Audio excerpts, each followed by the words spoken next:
I think it is said by even those who might not agree with Governor Jeb Bush that he had a pretty good night tonight. You were very focused. You were very surgical in your attack lines, and you would not let up, particularly, I noticed, when it came to Mr. Trump. And later on when you extended it to Marco Rubio and Ted Cruz and the back and forth over what they voted on or didn't vote on in the Senate. Was that your strategy? It was. You got to interject. It's you got to speak your mind. You got to say what you believe. And we're electing a president.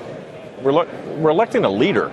And some of the conversations, the senatorial conversations, were mind-numbing. I have no clue. Now, I'm totally confused about Ted Cruz's tax plan. I don't know if it's a VAT or not. But I noticed a couple times you would shake your head, but no more so than we got into the Muslim debate. That Absolutely. Really seemed to hit a nerve.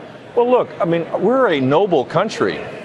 We're a big country. We're the inspiration of the world. If we start sending signals out that no Muslim can come into our country, how are we going to forge the consensus necessary to win? King Abdullah came to the United States this week. President Obama didn't see him. He's our strongest ally in the Arab world. And he has, 1.5 million to 2 million refugees in that country. We should be showing support to our Arab allies and friends. We shouldn't be sending signals that they're second class, that are not important. They're absolutely important. Imagine a breeding ground of 4 million refugees languishing in these camps where we're not engaged with a strategy to destroy ISIS and have regime change in Syria. This will be a multi-generational challenge. And the idea of you're going to ban all Muslims sends a powerful signal that we're not serious anymore. Now, I noticed you just came out the gate. You were very strong. I like the little zinger you gave me about, hey, nice that you called on me. But do you feel that you're running out of time? I ask this of all counts, whether you're up or down. The time's running out, and that you would have to get out of, let's say, New Hampshire, at least third. No, I'm not. I know your job is to focus on the punditry and the process. I'm not capable of that. I can't. I got to do one thing, which is focus on how a message. There isn't like a number for you.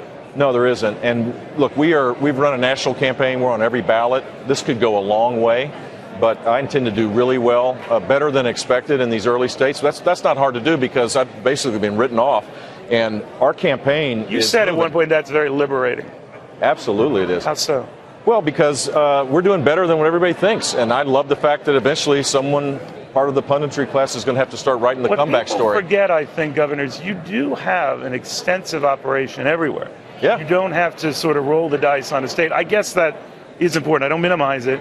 But you do have a ground game that goes beyond the New Hampshire ground game. So let's say whatever the number is. But where are you really strong, let's say when you go to South Carolina or when you go to the SEC states? How would you define it?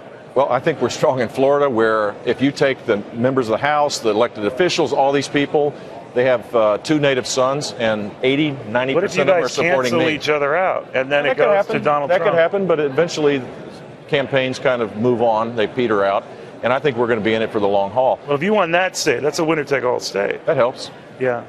Do you think we get to Cleveland without someone having all the delegates necessary? All I know is that people are hurting. 63% of Americans can't pay for a $500 auto repair. Think of the majority of Americans living paycheck to paycheck. All the process stuff, I know it's really important and it's interesting and entertaining.